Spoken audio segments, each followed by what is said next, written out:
Hey guys, welcome back out in the garage. Today's video, I just want to do a little tour, okay?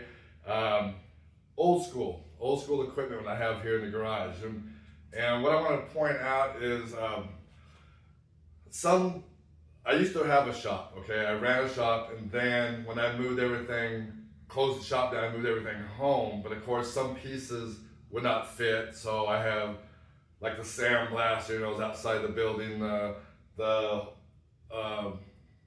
press is outside the building. I have a big perfect circle piston knurler, it's out back. And then of course I had to get rid of other equipment that would not fit in here, okay? But I just wanted to kind of talk this a little bit because some thought I had an actual shop going on. This is actually my toolbox, okay? This is what I have in my garage at home that I'm working with, all right? So I just want to kind of show you what I have. I think you guys will find some of these things kind of cool because they're old school, but they still all work very well. And I've done a lot of trick stuff with this equipment, and a lot of horsepower come out with this equipment here, okay, as well. So, but this is the equipment I've been using for over 30 years, and even some similar to it that I use because I've been doing machining now for a little over 40 years. So I just want to kind of show you what we got going on here in the garage. That's basically why I always say garage instead of shop. Nothing glorified to show though. You're not going to see no fancy machines or nothing. And that was another reason why I wanted to kind of show this. Was I've been told, why don't you get the new Serto, the new Sun, and get this and get that. I've heard that over time, and I don't need to buy any other equipment because I have no overhead, okay? This is all bought and paid for. This is it. And I'm not in the need of buying any kind of new equipment. So I just thought it'd be kind of cool just to show you what I actually work with when I show these videos. My old YouTube channel that I lost, it had a lot more content and a lot more subscribers. And I showed a lot more of these videos where I was actually doing a lot of stuff. So if any of you remember the old YouTube, you'll remember seeing a lot of these machines being used. The new YouTube channel that I'm doing right now only doesn't have a whole lot of videos of me really showing a lot of using the equipment like the other ones. But anyway, so I just thought I'd give you a little tour. The part I'm standing in right now is basically where her car comes in. So first thing every day when I want to come out here and do stuff is move the car out. So you got to keep that in mind because this center area is where I do all the cylinder head assemblies and engine assemblies or whatever I'm doing. It's all in this area right here.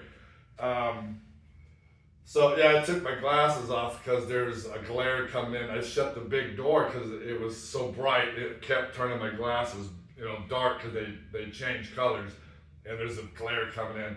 So I took them off because it would just probably bother you if you've seen it. I've noticed it in other videos.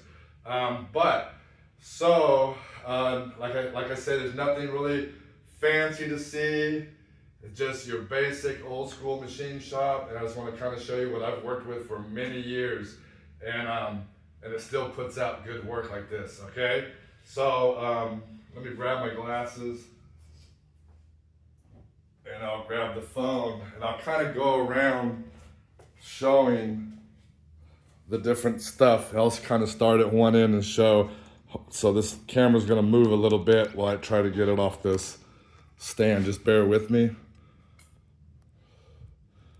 This tripod actually is designed to follow you. It has that eye contact or whatever it is, except I didn't charge it. So it wouldn't spin all the way. Okay, so right here, basically, the air compressor, there you go. All right, and this is out of my old shop. It's probably, this one here I actually got in 2011. So it's not super old there. The other one ran a long time. This is the flow bench. This flow bench I've used for now over 30 years, just clipped over 30 years. It is a home built, but it's very powerful. I've flown up to 1200 CFM with this guy, okay? And I flowed a lot of stuff with it. I'm talking everything from carburetors to exhaust to core cylinder heads, throttle bodies, anything I can put on here, I would flow. I flow to so much different stuff, including putting a fixture inside of a cylinder block. I talked about that towards the end of my last YouTube channel, where I would get a fixture like this one here. Okay, let me see if I can just set it over here.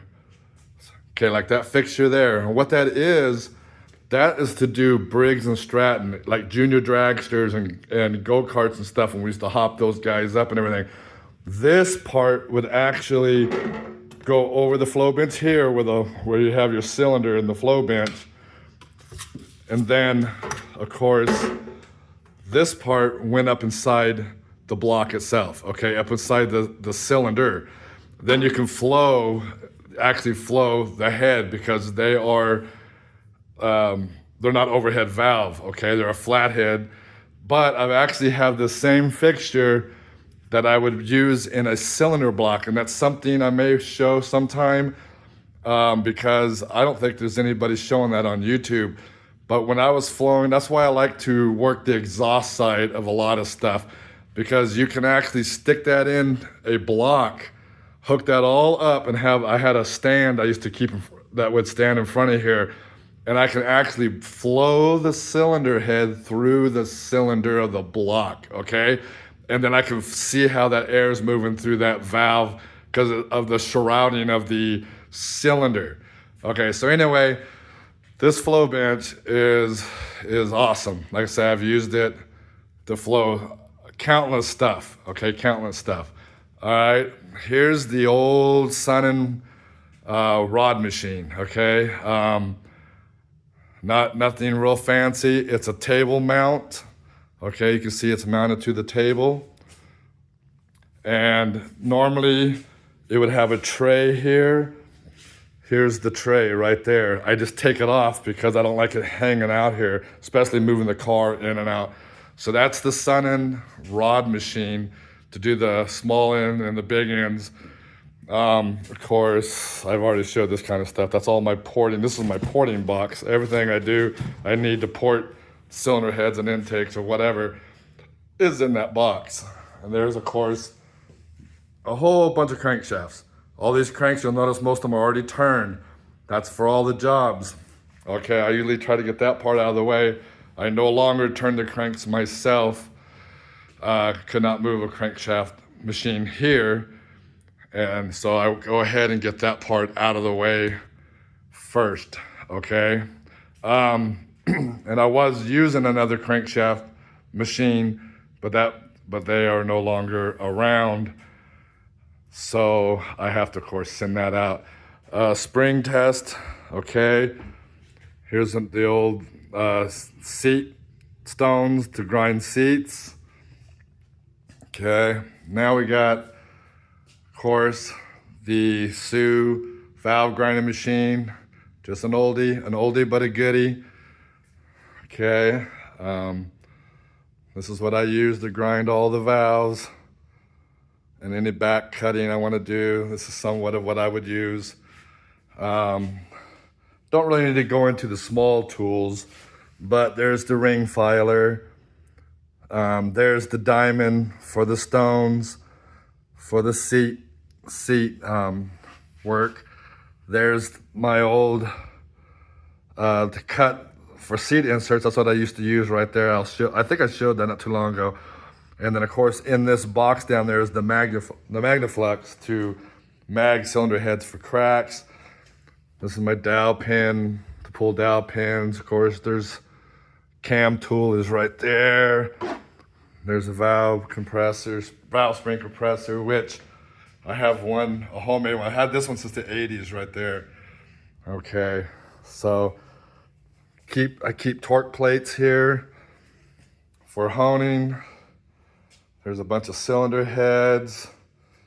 Here's the sleeve for this guy here. I started, a couple weeks ago or whatever. I never really got back to it yet. We started cutting out for the sleeve. And sleeve did come in, there it is. Again, so I'll be back on that. That there is my wall of lunacy, is what we called it. It is missing a few items, but I run a 2-piece timing cover for many years off and on. I used to run a chain tensioner. This is actually will move. I just kind of have it on there, but that's a chain tensioner. There was a spring back here with an adjuster. You'll see it on a couple of my blocks on pictures. That guy there, that tube, was my my original lean, like a lean plate. Well, there's my lean plate right there. See right there, actually all those holes are drilled into the intake manifold on top of each runner. And I can actually, it's almost like a carb cheater they have nowadays, but I did that before I ever heard of a carb cheater. And I can put Holley jets inside those, they're threaded. So I can tune how much, and then this thing with the knob up there and this long tube, that was in the cockpit of the car.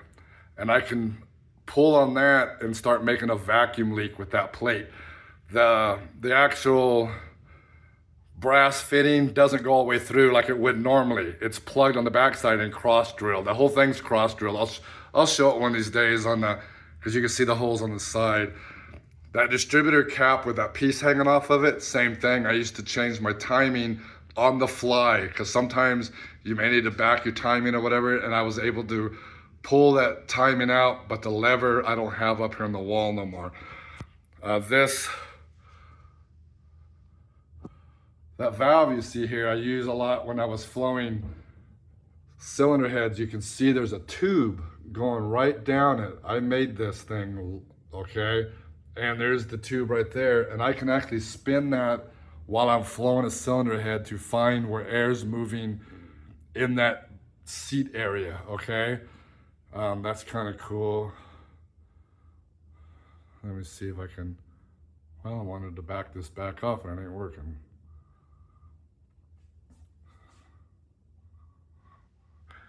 Okay, those red pieces of metal is for my high port cylinder heads. I like to run a plate on top of the high ports.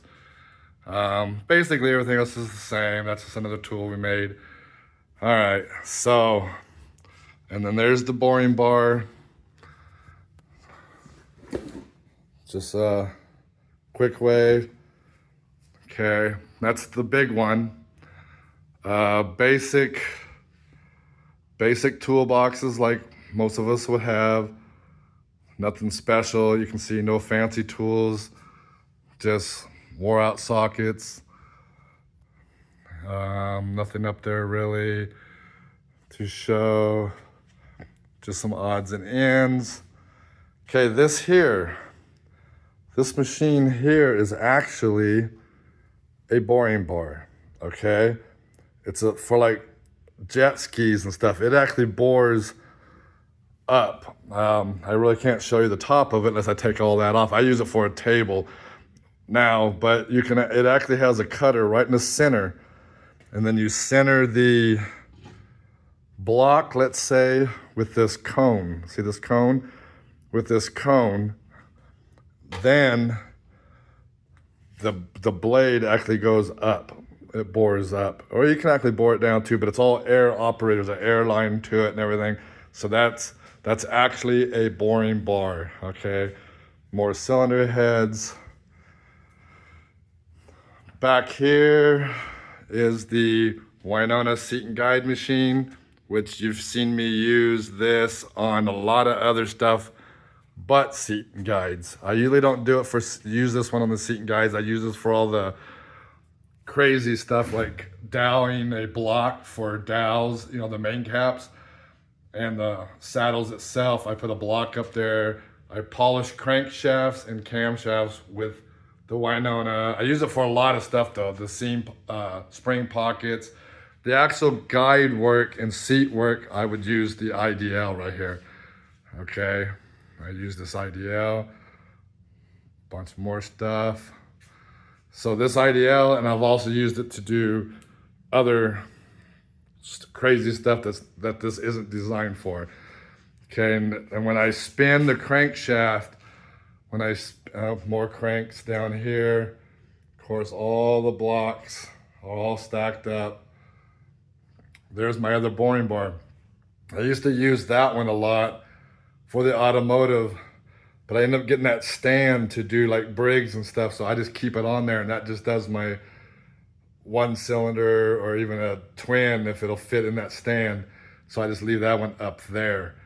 Okay, this is the crank polisher itself right here that I use when I'm using the seat and guide machine, the Winona.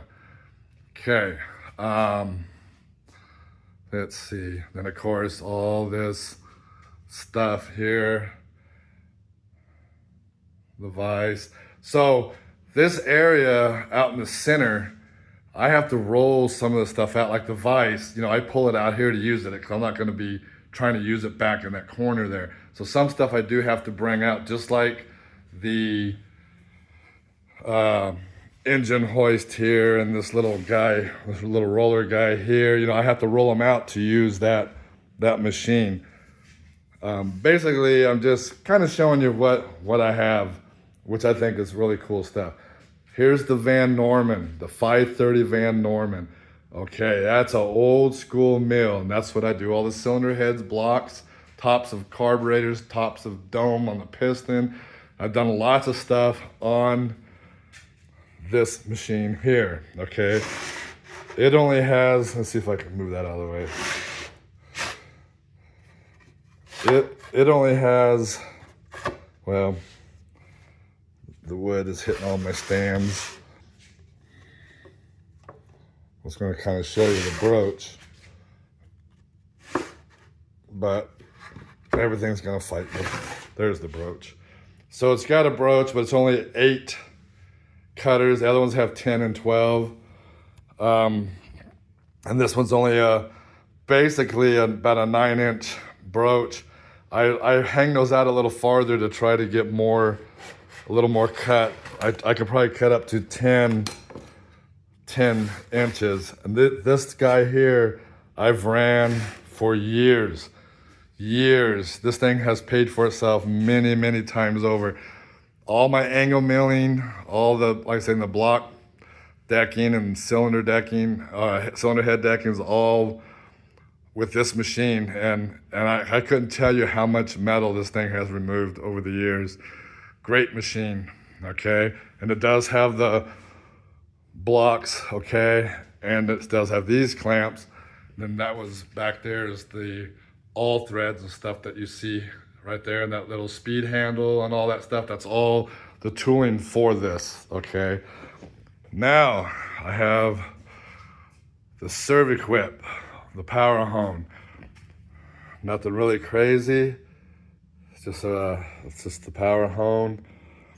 It does use Sun and Stones, you know, I get from Goodson. There's your little AC ampers, and it does do this. You can set the stroke and it will do it automatically, or you can hold this button right here in, and it'll dwell wherever you want it. It'll either dwell, or you can push it in and then hand crank it yourself, or just leave the air off and you can hand crank it yourself, or stroke by hand. Okay, and it's a cool tool I've had for many years, and this is what I use. Okay, and here's the little tooling for it right there. You just set the block in here. So that's another kind of an old tool that you don't see in a lot of places. And there's a lot of little tooling that I have. I'm not going to go through all that because I don't want the video to be super long. But that was all the big tooling. That box right here, right there is actually the converter for the Winona. And I've always used that box since I've owned this Winona, okay? From single phase or 3-phase to single phase. Okay, it's just a converter is all that is, and a storage box. And then I have like that little tool right there. That's to cut intake manifolds to machine intake manifolds on here. We made that back in the 80s. And like I said, there's a lot of stuff. Anyway, let me see if I can set this.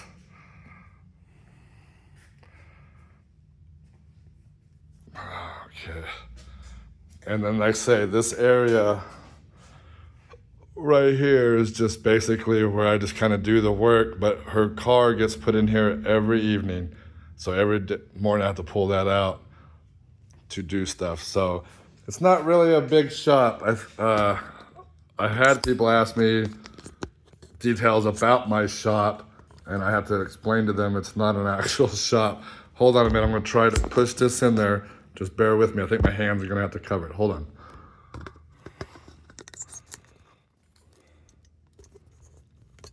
Well,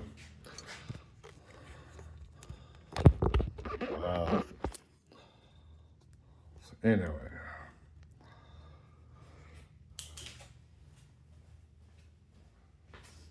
All right, guys. Just want to kind of show you the garage.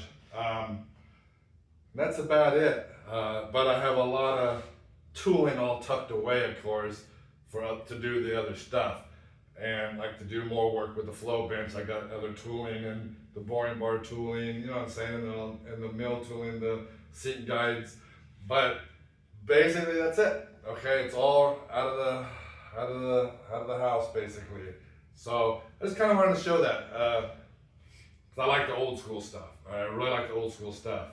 You don't always, and like I say, so many times people think if you're using this, it must not be good work. But you have to remember, this is what the guys were using back then. Some of our heroes didn't have this modern stuff we have now. They were using stuff like this. It was okay back then, but it isn't okay now. You know, so anyway, I just wanted to kind of show that. It was kind of cool.